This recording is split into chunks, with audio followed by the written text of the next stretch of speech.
আসসালামু আলাইকুম সুপ্রিয় চাকরি প্রত্যাশী বন্ধুরা, সবাই কেমন আছেন? আশা করছি ভালো। বন্ধুরা, নতুন আরেকটি সার্কুলার নিয়ে আপনাদের সামনে হাজির হয়ে গেলাম। দেখতে পাচ্ছেন কর কমিশনারের কার্যালয়, কর অঞ্চল 24, ঢাকা 209/A বি শহীদ সৈয়দ নজরুল ইসলাম সরণি, পুরানা পল্টন, ঢাকা। এই কার্যালয়ে কিন্তু একটি সার্কুলার প্রকাশিত হয়েছে গত 9 মে 2024 তারিখে প্রকাশিত। এই সার্কুলারটির খুঁটিনাটি সমস্ত বিষয় আজকে আপনাদের সাথে শেয়ার করব। কোন পদে কতজন নিয়োগ হয়েছে, কী শিক্ষাগত যোগ্যতা, কিভাবে আবেদন করবেন, আবেদনের বয়সসীমা, আবেদনের শুরুর তারিখ, শেষের তারিখ, সমস্ত বিষয় আজকে আপনাদের সাথে শেয়ার করব। ধৈর্য সহকারে ভিডিওটি দেখুন, আশা করছি কিছুটা হলেও এখান থেকে উপকৃত হবেন।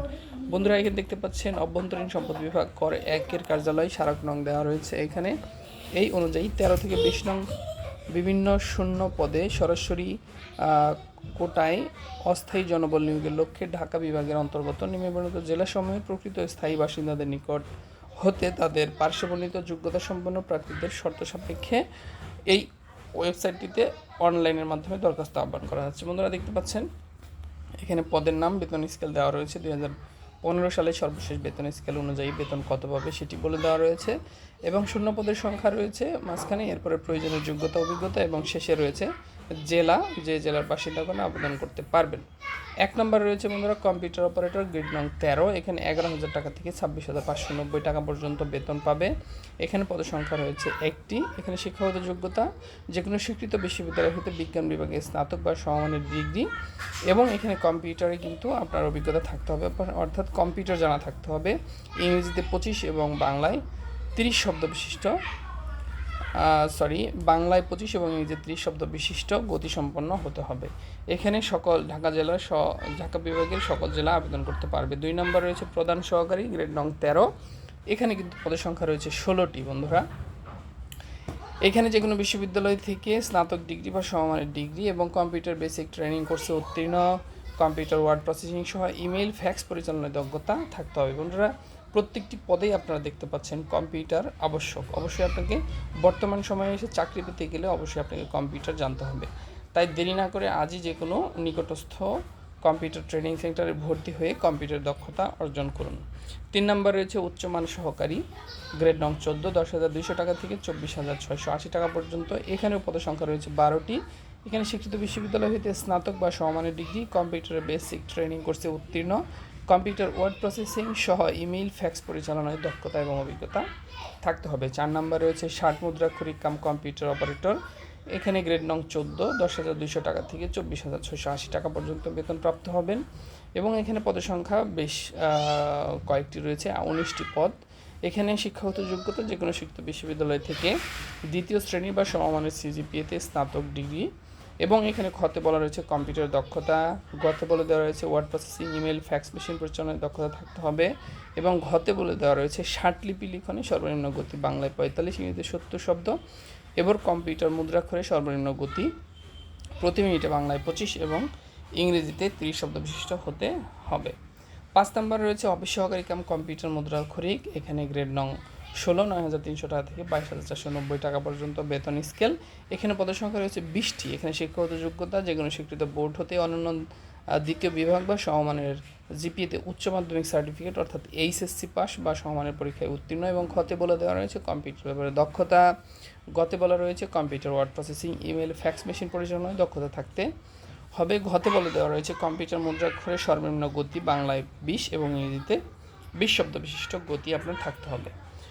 এবং সর্বশেষ 6 নম্বর রয়েছে অফিস সহায়ক, গ্রেড নং 20 নং গ্রেডের একটি চাকরি, 8,250 টাকা থেকে 20,010 টাকা পর্যন্ত বেতন স্কেল। এখানে পদসংখ্যা অনেকগুলো, 22টি পদ। এখানে শিক্ষাগত যোগ্যতা যে কোনো বোর্ড হতে মাধ্যমিক স্কুল সার্টিফিকেট বা সমমানের পরীক্ষায় উত্তীর্ণ অর্থাৎ এসএসসি পাস হলে কিন্তু আপনি এখানে আবেদন করতে পারবেন। এখানে কিন্তু কোনো অভিজ্ঞতা বা অন্য কোনো দক্ষতার প্রয়োজন নেই। এখানে আবেদন করতে পারবেন ঢাকা জেলার সমস্ত বিষয়। বন্ধুরা, যে সার্কুলারটি প্রকাশিত হয়েছিল এই ছিল মূলত তার সারাংশ। এরপর আমরা নিচের দিকে একটু দেখে নিই এখানে কী কী শর্তাবলী রয়েছে। এগুলো সময় সংক্ষেপের কারণে আমি সম্পূর্ণ এই শর্তাবলী আপনাদের সামনে পড়ে শোনাতে পারছি না, আপনারা অবশ্যই এগুলো দেখে নেবেন। এখানে কিন্তু বেশ গুরুত্বপূর্ণ কিছু শর্ত দেওয়া রয়েছে। আমি যে সমস্ত বিষয় চুম্বক অংশগুলো আপনাদের সামনে এখানে উপস্থাপন করার চেষ্টা করব। এখানে 1 মে 2024 তারিখের মধ্যে প্রার্থীর বয়স 18 থেকে 30 বছর হতে হবে। তবে মুক্তিযোদ্ধা শহীদ বীর মুক্তিযোদ্ধার পুত্র কন্যা শারীরিক প্রতিবন্ধীদের ক্ষেত্রে কিন্তু বয়স 32 বছর পর্যন্ত হলেও আবেদন করতে পারবেন। এখানে 60 মুদ্রাক্ষরিক কাম কম্পিউটার অপারেটর, অফিস সহকারী কাম কম্পিউটার অপারেটর মুদ্রাক্ষরিক পদের বিপরীতে কর বিভাগে কর্মরত প্রার্থীদের ক্ষেত্রে বয়সসীমা 40 বছর, অর্থাৎ যারা এই কর বিভাগে অলরেডি কর্মরত রয়েছেন তাদের ক্ষেত্রে কিন্তু বয়সসীমা 40 হলেও আবেদন করতে পারবেন। এবং 2 রয়েছে কোনো প্রতিষ্ঠানে যদি আপনি চাকরি করেন তাহলে অবশ্যই আপনার সংশ্লিষ্ট অথরিটির মাধ্যমে আপনাকে অনুমতি নিয়ে আবেদন করতে হবে। এবং এখানে 3, 4, 5 রয়েছে শিক্ষাগত যোগ্যতা সহ অন্যান্য আরও বিষয়, এগুলো আপনারা দেখে নেবেন। 11 নম্বরে চলে যাচ্ছে, আমি এখানে দেখতে পাচ্ছেন অনলাইনে আবেদনপত্র পূরণ সংক্রান্ত নিয়মাবলী। এখানে ওয়েবসাইটের লিঙ্ক দেওয়া রয়েছে, এই ওয়েবসাইটটিতে গিয়ে কিন্তু আপনাদের আবেদন করে আসতে হবে। এখানে আবেদনপত্র জমা দেওয়ার শুরুর তারিখ 15 মে 2024 তারিখ থেকে শুরু হয়ে 29 মে পর্যন্ত আপনারা অনলাইনে আবেদন করতে পারবেন এবং আবেদন করার 72 ঘন্টার মধ্যে আপনারা পেমেন্ট করতে পারবেন।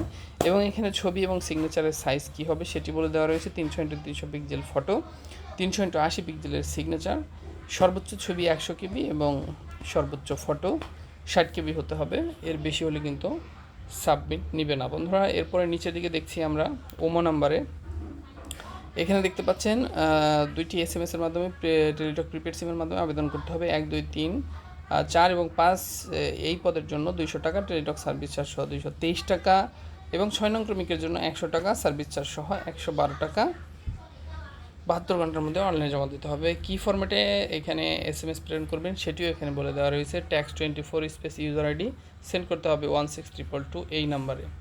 বন্ধুরা, এই ছিল মূলত আজকের সার্কুলারটির সারসংক্ষেপ। আশা করছি আপনারা সমস্ত বিষয় সুন্দরভাবে বুঝতে পেরেছেন।